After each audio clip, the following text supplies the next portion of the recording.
네, 앞에서 해마다 알레르기 비염 환자가 6.4%씩 증가하고 있다고. 네. 제 주변에도 보면 굉장히 알레르기 비염 환자들이 많거든요.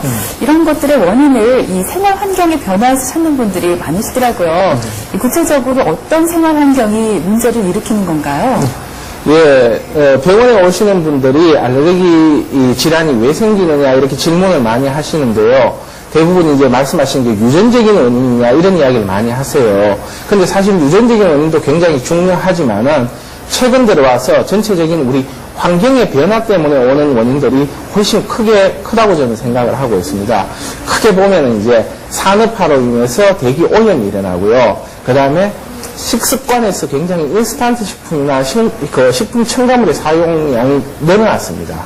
그리고 이제 아파트라는 주거 환경에 사는 그런 어떤 변화들이 알레르기 비염의 증상을 증가시키고 있는 추세인데요. 대기 오염 같은 경우에는 이 공장에서 나오는 그런 어떤 오염 물질들, 주로 이제 산성 물질들입니다. 황산염이라든가 질산염 같은 물질들이 대기 중에 돌아다니다가 비가 내리면 이게 산성비로 내리지만은 그냥 대기 중에 있다가 코 안으로 들어오게 되면은 코 점막에 이 산성 물질이 접촉이 되면서 점막을 파괴시킵니다. 그리고 염증을 유발시키고요. 그 다음에 최근에 산업화와 더불어서 인구의 이동이 급격하게 일어나고 있습니다. 뭐 볼일 보러 다니는 경우도 있지만은 이사라든가 다양하게 인구 이동이 많이 일어나면서 실제 오염 물질들을 굉장히 많이 증가시키고 있는 그런 추세들입니다. 이런 원인들이 작용하고 있고요. 그 다음에 이제 식습관에 있어서는 최근에 이제 아기를 놓게 되면은 모유 수유보다는 우유를 많이 먹이게 되는데요. 모유 수유를 하게 되면은 자연스럽게 엄마 몸에 항체가 전달되는 부분이 있는데 이게 우유 수유로 그렇게 되지 못하는 경우들이 많이 있습니다. 이래서 이제 면역 기능이 떨어지는 현상들도 있고요. 식품 첨가물이나 항생제를 많이 쓰면서 장내 유산균들이 파괴된다든가 해서 우리 몸의 전체적인 면역 기능이 떨어지는 부분도 하나의 원인으로 볼 수 있습니다. 특히 이제 얼굴이 창백하고 눈 밑에 다크서클이 있는 그런 어린이들은 알레르기 질환들이 많이 있고요. 장이 약할 수 있는데 그 장을 좀 튼튼하게 해주는 정장제 이런 거를 선택해서 같이 먹는 것도 굉장히 도움이 될 수 있습니다. 그 다음에 이제 큰 원인 중에 하나가 정신적인 스트레스죠.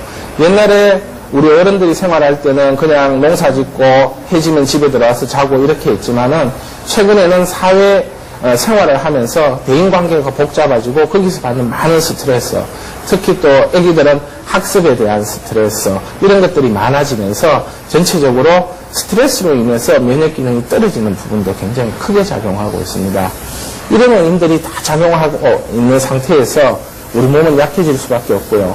또 생활하는 환경이 아파트에 생활하게 되면은 온도나 습도 조절이 상당히 어렵게 됩니다. 그리고 특히 이제 조리 시에 나오는 일산화탄소라든가 이런 것들이 즉각 없어지지 못하고, 그 다음에 시멘트가 습기를 많이 빨아먹기 때문에 그런 어떤 습기가 부족하기 때문에 오는 현상들, 이런 어떤 생활 환경으로서의 변화가 굉장히 크게 됩니다. 알레르기 비염이 이렇게 진행되어 버리게 되면은 이제 우리 몸은 감기를 자주 하게 됩니다. 그래서 알레르기 비염이 있는 분들은 대부분 1년 내내 감기를 달고 산다 이런 이야기를 많이 하세요. 그리고 알레르기 비염의 전체적인 특징이 알레르기 비염뿐 아니라 천식이라든가 아토피 피부염을 같이 동반하는 경향이 굉장히 많습니다.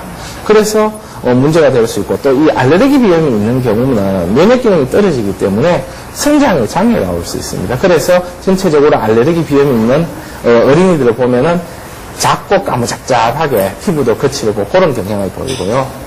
이런 코가 막히는 현상이 생기면 굉장히 집중력이 떨어지는 현상들이 동반됩니다. 그래서 학업에도 굉장한 지장을 줄 수가 있죠.